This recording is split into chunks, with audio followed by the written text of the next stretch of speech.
పశ్చిమ గోదావరి జిల్లాలో ఆక్వా రైతుల ఆవేదన వెల్లువెత్తింది. వీరవాసరంలో రాష్ట్ర స్థాయి ఆక్వా సదస్సుకు భారీగా రైతులు తరలివచ్చారు. ప్రాసెసింగ్ యూనిట్లో ఫీడ్ సీడ్ కంపెనీలు తమను నట్టేట ముంచుతున్నాయని రైతులు ఆవేదన వ్యక్తం చేశారు. కేంద్ర ప్రభుత్వం ప్రకటించిన జీఎస్టీ సబ్సిడీలు సక్రమంగా అమలు కావటం లేదని కూడా ఆరోపించారు.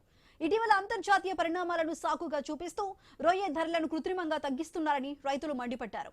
ఈ సదస్సు ద్వారా ప్రభుత్వాన్ని కదిలించడమే లక్ష్యమని ఆక్వా రైతు సంఘ నేతలు స్పష్టం చేశారు. భవిష్యత్తులో చేపట్టాల్సిన కార్యాచరణపై త్వరలోనే కీలక నిర్ణయాలు తీసుకుంటామని తెలిపారు.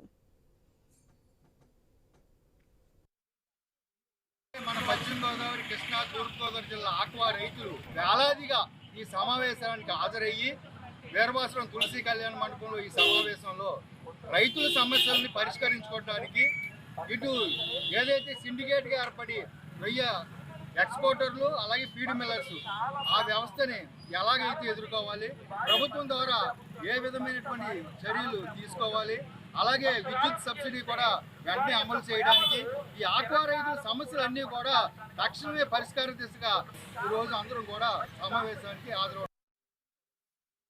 రైతు గత 2 దశాబ్దాలుగా ఈ ఆక్వా పరిశ్రమలో చాలా మంది రైతులు ఉన్నారు. ఇది ఒక పెద్ద పరిశ్రమ. ఆంధ్ర రాష్ట్రంలో తీర ప్రాంతం వెంబడి చాలా మెజారిటీ ఆక్వాకల్చర్ లో ఉన్నారు. ఇది డైరెక్ట్ గా ఇండైరెక్ట్ గా బోలెడు మందికి ఉపాధి అవకాశాలు కల్పిస్తున్న పరిశ్రమ ఏదైనా ఉందంటే అది ఆక్వా పరిశ్రమే.